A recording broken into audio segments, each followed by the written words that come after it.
يجوز اني امسك ايد خطيبتي واحنا قرأنا الفاتحة؟ والله لو قرأت القرآن كله ما بيجوز، مو بس الفاتحة، هاي خطبة، هاي مو زواج. لو كنت اصلي في غابة وشفت اسد، هل اقطع صلاتي ولا اكملها؟ والله اذا حسنت تبقى على وضوءك كمل صلاتك. اذا رحت على النهر حتى اسبح، هل اتجه للقبلة ولا بعكسها؟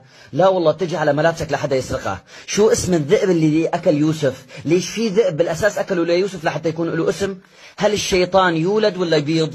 والله يا أخي ما عزمني على عرس الشيطان لحتى أعرف إذا يولد ولا يبيض.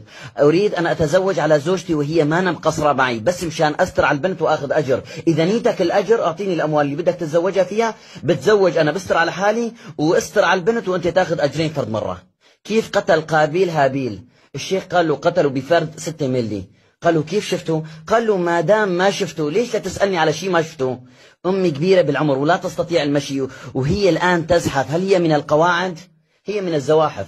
طبعا من القواعد من النساء. تزوجت امرأة وطلعت عرجة، هل أطلقها؟ والله إذا أنت أخذها مشان تتسابق معه روح طلقها. أدخل إلى الجوال إلى الحمام وبذاكرة الهاتف قرآن، وأنا أخاف أنه يكون هذا حرام. بمخك كمان أنت حافظ قرآن، حطه برا وفوت، شو رأيك؟ هذا والله أعلم.